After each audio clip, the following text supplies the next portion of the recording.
الرحمن الرحیم وذکر فإن الذکریٰ تنفع المؤمنین صدق اللہ العظیم۔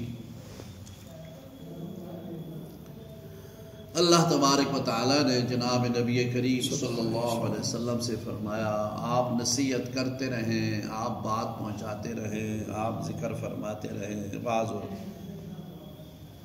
و نصیحت فرماتے رہیں۔ فإن الذکریٰ تنفع المؤمنین، بے شک اس واعظ و نصیحت سے ایمان والوں کو نفع پہنچتا ہے، نفع اٹھاتے ہیں اس سے ایمان والے۔ تو جتنے بھی انسان دنیا میں اعمال کرتا ہے نا جی، وہ تمام کے تمام اعمال اللہ کے ہاں تب قبول ہوتے ہیں جب ان میں اخلاص ہو۔ الیہ یصعد الکلم الطیب والعمل الصالح یرفعہ، اللہ ہی کی طرف پاک کلمے چڑھتے ہیں اور نیک عمل جو ہے وہ اللہ ہی کی طرف جاتے ہیں، اللہ تعالیٰ ان کو اٹھا لیتا ہے، اللہ تعالیٰ ان کو قبول کر لیتا ہے۔ لیکن اس میں بنیادی شرط جو ہے نا وہ اخلاص ہے، اللہ کی رضا کے لیے ہو، اخلاص کے لیے ہو۔ اور جن اکابر نے، جن بزرگوں نے اخلاص کے ساتھ کام کیا، اگرچہ ظاہری طور پر ان کا وہ نتیجہ نہ نکلا، لیکن دور دور تک کہاں کہاں اللہ تبارک و تعالیٰ نے ان کے فیوز و برکات کو پہنچا دیا۔ یہ پھر اللہ تبارک و تعالیٰ کی اپنی رحمت ہوتی ہے، اللہ کا کام ہے جہاں پر اللہ پہنچا دے۔ سیدنا ابراہیم علیہ السلام خلیل اللہ، جب انہوں نے بیت اللہ کی تعمیر کر دی تو پھر اللہ تبارک و تعالیٰ نے فرمایا اذن فی الناس بالحج، اے ابراہیم لوگوں کو حج کی دعوت دو، اعلان کر دو۔ اذن، اذان یعنی اعلان کریں آپ لوگوں کو کہ آؤ حج کے لیے۔ اب جب اللہ نے ارشاد فرمایا اذن فی الناس بالحج، اس وقت ظاہری حالت یہ تھی کہ مکہ مکرمہ میں تھا ہی کوئی نہیں، قبیلہ بنو جرہم تھا، تھوڑے سے لوگ تھے، باقی تو فرما واد غیر ذی زرع، کوئی کھیتی باڑی نہیں، کچھ بھی نہیں تھا۔ تو اللہ نے فرما دیا اعلان کرو ابراہیم حج کے لیے۔ اب بظاہر وہاں پر کوئی آبادی نہیں، کوئی اتنا لمبا چوڑا انتظام نہیں، کچھ نہیں، لیکن فرمایا اذن فی الناس بالحج یاتوک رجالا وعلی کل ضامر یاتین من کل فج عمیق، کہاں کہاں سے دنیا آئے گی، کہاں کہاں سے، گھاٹیوں سے، شہروں سے، دنیا کے کونے کونے سے آج الحمدللہ مسلمان پہنچتے ہیں۔ اور علماء نے لکھا ہے کہ جب ابراہیم علیہ السلام نے حج کا اعلان کیا تو قیامت تک آنے والی جتنی سعید ارواح نے لبیک کہا اور جتنی دفعہ لبیک کہا، اتنا اس کو اللہ تعالیٰ بیت اللہ میں پہنچائیں گے۔ کسی روح نے اگر 2 دفعہ لبیک کہا تو وہ 2 حج کرے گا، کسی نے 10 دفعہ کہا لبیک لبیک لبیک لبیک، اللہ اس کو 30 دفعہ پہنچائے گا۔ پھر یہ پہنچانا یہ اللہ کا کام ہے، بندے کا نہیں ہے، بندہ اپنی جگہ سے ہل بھی نہیں سکتا جب تک اللہ نہ چاہے۔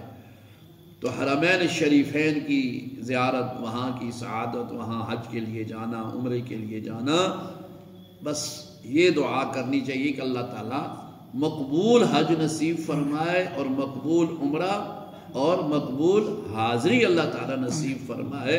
تو باقی اللہ تبارک و تعالیٰ کا کام ہے، اللہ تعالیٰ پہنچا دیتے ہیں۔ ہمارے علماء میں ایک بڑا نام ہے، وہ دنیا سے تشریف لے گئے، فوت ہو گئے، اللہ غنی کی رحمت فرمائے، مولانا عبد الشکور دین پوری رحمت اللہ علیہ، بڑی اچھی تقریر فرماتے تھے، بہت زبردست بیان ہوتا تھا ان کا۔ وہ فرماتے ہیں غالباً یہ 1971-72 کی بات ہے کہ میں حج کے لیے گیا تو میں نے دیکھا کہ ایک حاجی صاحب ہے، انڈونیشیا کا ہے، اور وہ بالکل بیت اللہ کے سامنے بیٹھ کر کے روزانہ تلاوت کرتا تھا، اور اس کی حالت یہ تھی کہ یہ ناک سے نیچے اس کا دھاڑ نہیں تھا قدرتی طور پر، اس طرح ہوتے ہیں نا بعض بونے قسم کے ہوتے ہیں یا اس طرح، یہ نہیں، نیچے اس کی ٹانگیں شانگیں بالکل بس وہ ہاتھوں سے مینڈک کی طرح خدک کر کے چلتا تھا. تو روزانہ بیت اللہ کے سامنے بیٹھا ہوتا. تو کہتے ہیں کہ میں نے اس کو ایک دفعہ پوچھا کہ کہاں سے ہو؟ تو کہتا من انڈونیشیا، میں انڈونیشیا سے آیا ہوں. تو کہنے لگے، میں نے اس سے پوچھا کہ یہ تم پہلی دفعہ آئے ہو؟ کہتا لا واللہ هذه المرہ 7 مرہ، یہ میں 7ویں دفعہ آیا ہوں انڈونیشیا سے، اور اس کی ٹانگیں بھی گھٹ گئی. اللہ نے اس کو، اور حضرت نے اس سے پوچھا کہ میں دیکھتا ہوں کہ تم اکثر قرآن و مجید پڑھتا ہے، تو تم حافظ ہو یا کیا ہے؟ تو کہتا الحمدللہ ما هو صدری الا هو صندوق للقرآن، یہ میرا سینہ نہیں، یہ قرآن کی صندوق ہے. روز 10 سپارے میں بیت اللہ کے سامنے بیٹھ کے پڑھتا ہوں، 10 سپارے روز، تیسرے دن ختم کرتا ہوں. تو اللہ تعالیٰ جس کو پہنچا دے جی. تو ابراہیم علیہ السلام نے اس وقت اعلان کیا نا، اللہ نے فرمایا اذن فی الناس بالحج. ابراہیم علیہ السلام کا اعلان ہوا واد غیر ذی زرع میں، اور اللہ نے کہاں کہاں سے دنیا کو پہنچایا. تو انسان جو بھی کام کرے اخلاص کے ساتھ کرے، اللہ تبارک و تعالی اس کو اس کا اجر بھی نصیب فرماتے ہیں، اور کسی کی محنت اللہ تعالیٰ ضائع نہیں کرتے. ان اللہ لا یضیع اجر المحسنین. یہ ہے کہ بعض کا نتیجہ فوراً نکل آتا ہے، بعض کا سال کے بعد، بعض کا محنت یہاں ہوتی ہے، پھل کہیں اور نکل آتا ہے. ایک بادشاہ گزر رہا تھا تو ایک دہقان، ایک زمیندار ایک درخت لگا رہا تھا. وہ درخت کچھ ایسا تھا کہ جس کا پھل 100 سال کے بعد آتا ہے، ایسا درخت تھا. بادشاہ نے اس سے کہا کہ یہ تم درخت کس لیے لگاتے، تمہیں تو کوئی فائدہ نہیں، کیونکہ یہ تو 100 سال کے بعد پھل دے گا. تو اس نے کہا بادشاہ سلامت، آج ہم جو پھل کھا رہے ہیں نا اس درخت کا، یہ ہم سے پہلے بزرگوں نے لگائے تھے، ان کا پھل ہم کھا رہے ہیں. ہم لگائیں گے تو آنے والی نسلیں اس کا پھل کھائیں گی، ہم لگائیں گے تو وہ کھائیں گے نا. بادشاہ بڑا خوش ہوا. اس نے وزیر خزانہ سے کہا کہ بھائی دو، اس کو انعام دو، یہ تو بڑا سمجھدار آدمی ہے، بڑا انعام مل گیا. تو وہ کہنے لگا بادشاہ سلامت دیکھو، لوگ درخت لگاتے ہیں 100 سال بعد پھل نکلے گا، مجھے اللہ نے ابھی انعام دے دیا، ابھی پھل مل گیا. اس نے کہا ماشاءاللہ یہ تو بڑا سمجھدار آدمی ہے. اس نے کہا اس کو اور انعام دو. پھر اس کو انعام ملا. تو کہنے لگا بادشاہ سلامت، لوگ جو درخت لگاتے ہیں وہ سال میں 1 دفعہ پھل دیتا ہے، میں نے جو لگایا پھل بھی ابھی دے دیا اور 2 دفعہ دے دیا. اس نے کہا یا سبحان اللہ، اس کو اور انعام دو. تو یہ نہیں، انسان اخلاص کے ساتھ جو کام کرے نا جی، اس کا اثر ہوتا ہے، اولاد پر ہوتا ہے. اور یہ بھی علماء نے فرمایا ہے کہ بسا اوقات باپ دعائیں کرتا رہتا ہے، بیٹے کے حق میں نہیں، پوتے کے حق میں قبول ہو جاتی ہے. بیٹا ایسے ہی رہ جاتا ہے، لیکن آگے پوتا، وہ پوتا. اور اس ہم نے کئی مثالیں دیکھی ہیں، ہمیں بھی پتہ ہے، مجھے نام نہیں لینا چاہیے، لیکن ایسا ہے. بڑے بڑے علماء، بڑے بڑے اجل عالم، جبال علم، انہوں نے اپنے بیٹوں کے لیے دعائیں کی، لیکن بس نہ پہنچ سکے. لیکن پوتوں کو اللہ نے کھڑا کر دیا. پوتوں کے اندر اللہ نے وہ صلاحیتیں پیدا کی. عام لوگ کہتے تھے کہ دیکھو باپ کی دعائیں بیٹے کو تو نہ لگ سکی لیکن پوتے کو لگ گئی. تو یہ نہیں ہوتا کہ اللہ نے انسان محنت کرے اخلاص کے ساتھ تو ضائع نہیں کرتے. اللہ کسی کی محنت ضائع نہیں کرتے. شرط یہ ہے اخلاص ہو. اخلاص پہلی شرط ہے. اور میرے بھائیو اور عزیزو، ہر عمل میں اخلاص پیدا ہوتا ہے اللہ کے ذکر کے ساتھ، کیونکہ اس اخلاص کا تعلق دل کے ساتھ ہے. یہ زبان کے ساتھ بھی نہیں، علم کے ساتھ بھی نہیں، شور شغب کے ساتھ بھی نہیں، دکھلاوے کسی چیز کے ساتھ نہیں. اخلاص کا تعلق ہے انسان کے دل کے ساتھ، قلب کے ساتھ. اور دل میں اخلاص کی دولت تب آئے گی جب اللہ کا ذکر ہوگا. اللہ کا ذکر ہوگا پھر یہ نعمتیں ملیں گی۔ افمن شرح اللہ صدرہ للاسلام فہو علی نور من ربہ فویل للقاسیۃ قلوبہم من ذکر اللہ۔ فرمایا وہ جس کا سینہ اللہ نے اسلام کے لیے کھول دیا ہے، فہو علی نور من ربہ، بس وہ اپنے رب کی طرف سے نور پر ہے، روشنی پر ہے، اس کو نور ہدایت مل جاتا ہے۔ کون؟ جو اللہ تعالیٰ کا ذکر کرتا ہے، کیونکہ آگے فرمایا فویل للقاسیۃ قلوبہم من ذکر اللہ، وہ دل جو اللہ کے ذکر سے غافل ہیں ان کے لیے ویل ہے، ہلاکت ہے، تباہی ہے، جو اللہ کے ذکر سے غافل ہیں۔ تو معلوم ہوا کہ یہ ساری نعمتیں، یہ ساری برکتیں، اور سب سے بڑی نعمت اور دولت وہ اخلاص کی دولت ہے۔ تو وہ کب نصیب ہوتی ہے بھائی؟ جب اللہ کا ذکر انسان کرتا ہے نا، تو ذکر کی وجہ سے اس کے دل کے اندر یہ کیفیت پیدا ہو جاتی ہے کہ اس کو ہر عمل میں اخلاص نصیب ہو جاتا ہے۔ اس لیے بزرگان دین یا اولیاء اللہ یہ جو ذکر اذکار سکھاتے ہیں اور پھر بعد میں آخر میں چل کے مراقبات ہوتے ہیں، اس میں یہی چیز ہوتی ہے، انسان علیحدگی میں بیٹھ کر کے جب مراقبہ کرتا ہے، اللہ کو یاد کرتا ہے، اپنے گناہوں پر نظر کرتا ہے، بے اختیار اس کی آنکھوں سے آنسو جاری ہو جاتے ہیں۔ ہم نے تو بھائی اپنے حضرت رحمۃ اللہ علیہ کو دیکھا، ہمارے سامنے تو ان کی زندگی ہے۔ حضرت رحمۃ اللہ علیہ سارے کام کرنے کے باوجود سحری کو اللہ کا ذکر بلجار فرمایا کرتے تھے، ہمیشہ سحری کو تہجد پڑھ کے نماز سے پہلے اپنے اذکار پورے کر لیا کرتے تھے۔ اور الحمدللہ ساری زندگی ان کی بڑی پاکیزہ زندگی گزری، لیکن جو خاص بات میں نے دیکھی ہے، حضرت رحمۃ اللہ علیہ اپنی وفات سے مہینہ ڈیڑھ پہلے ہمارے ہاں عشاء کی اذان کے بعد آدھے گھنٹے بعد عشاء کی نماز ہوتی ہے، آدھا گھنٹہ فرق ہوتا ہے۔ تو مدینہ مسجد اٹک میں حضرت رحمۃ اللہ علیہ مغرب کے بعد بیٹھے رہتے تھے، گھر نہیں جاتے تھے، عشاء کی نماز پڑھ کے تشریف لے جاتے تھے۔ تو مغرب سے لے کے عشاء تک مسجد میں طلباء پڑھتے، قرآن مجید پڑھتے، کوئی آتا جاتا، بات چیت کچھ ہو جاتی، لیکن جو ہی اذان ہوتی تھی، اذان کے ساتھ ہی حضرت رحمۃ اللہ علیہ روح قبلہ ہو جاتے تھے، اور نماز بھی پڑھتے، نفل بھی پڑھتے، اور اکثر میں نے دیکھا کہ حضرت روتے رہتے تھے، گریہ ہوتا تھا زیادہ۔ یہ وفات سے تقریباً مہینہ ڈیڑھ پہلے کی بات، یہ حضرت کا معمول ہو چکا تھا۔ مغرب کی نماز کے بعد عشاء کی اذان تک اس طرح تکیہ لگا کے، وہ ستون تھا اس کے ساتھ بیٹھے رہتے اور ذکر اذکار فرماتے رہتے، کوئی بات چیت ضروری ہو وہ فرما لیتے، کوئی مہمان آ گیا اس کو مل لیتے۔ لیکن جو ہی عشاء کی اذان ہوتی تھی، حضرت رحمۃ اللہ علیہ قبلے کی طرف منہ کر کے بس اپنا پڑھتے، اور آدھا گھنٹہ پورا، کیونکہ آدھا گھنٹہ ہوتا تھا، اس آدھے گھنٹے میں بس تعلق مع اللہ، اور بس اور ادھر ادھر کوئی توجہ نہیں ہوتی تھی۔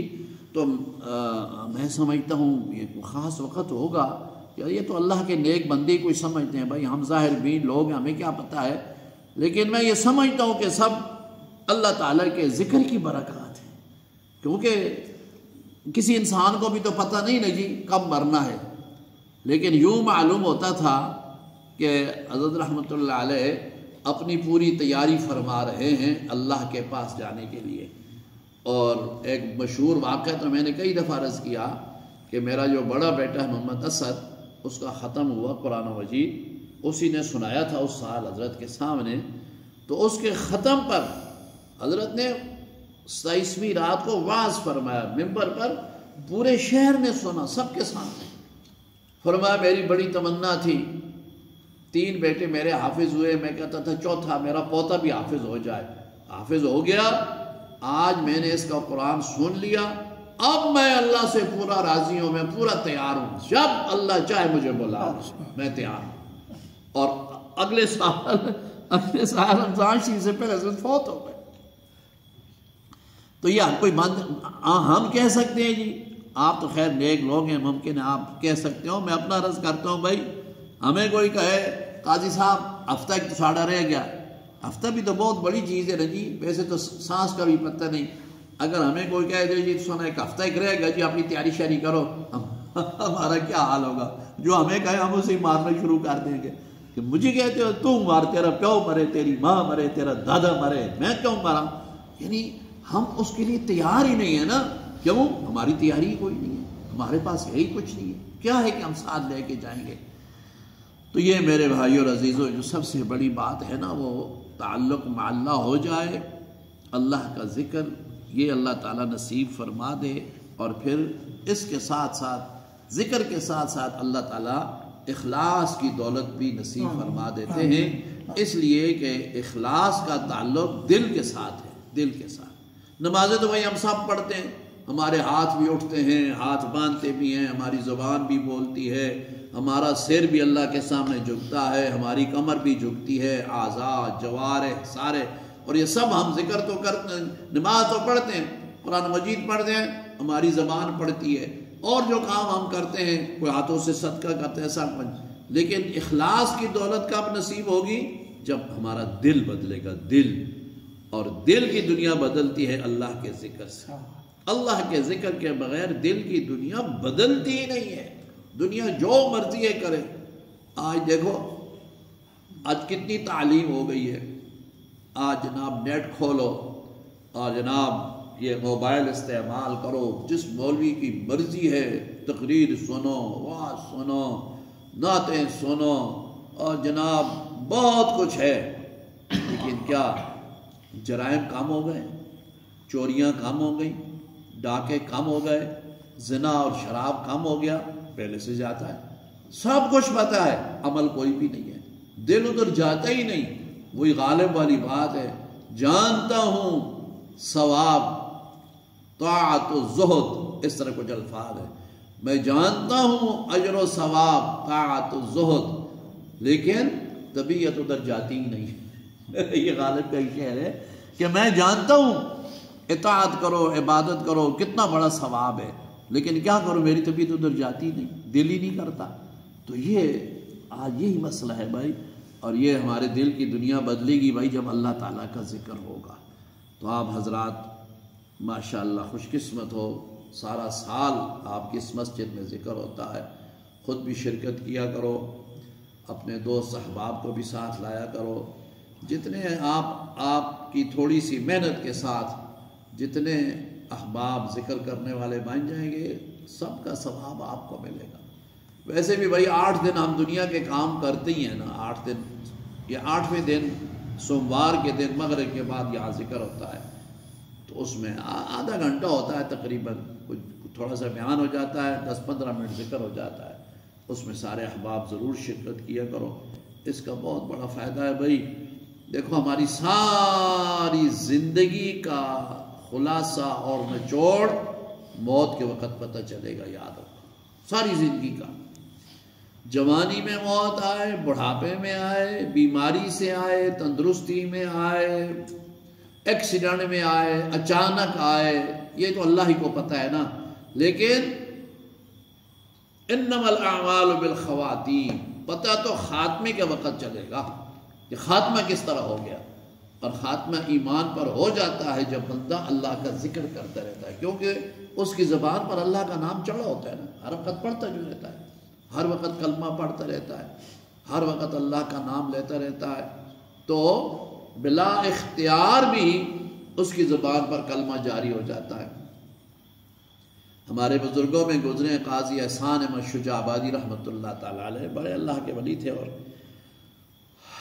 ختم نبوت کا کام ساری زندگی انہوں نے کیا، بڑی تکلیفیں اٹھائی.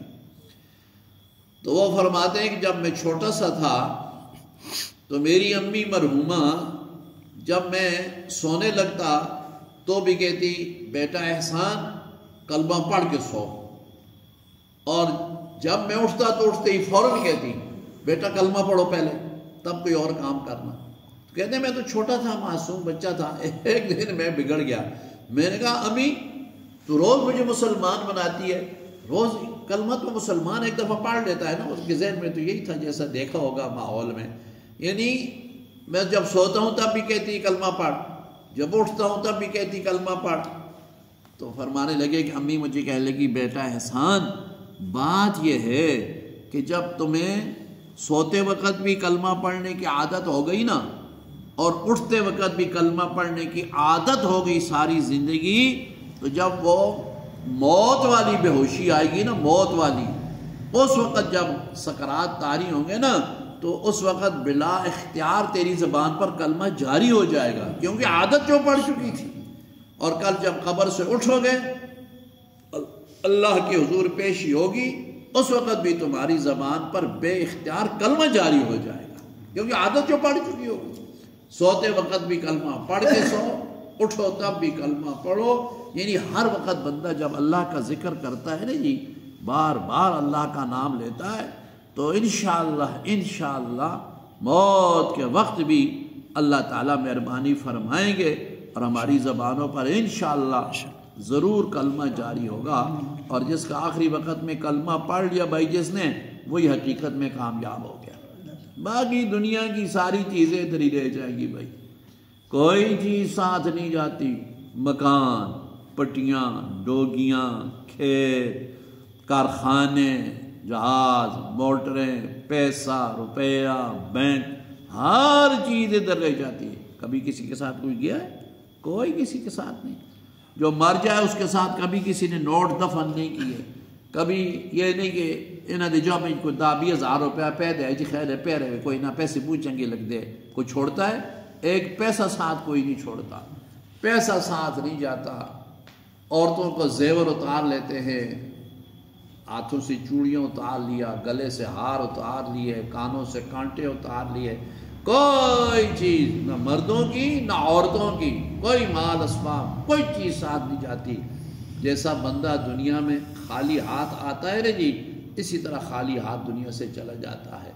تو اس وقت جس کو کلمہ نصیب ہو جائے نا، وہ بڑا خوش قسمت ہے، اور اس کو نصیب ہوگا جو اس دنیا میں زیادہ سے زیادہ اللہ تعالیٰ کا نام لے گا۔ اللہ تعالیٰ ہم سب کو زیادہ سے زیادہ اپنی یاد کی توفیق عطا فرمائے۔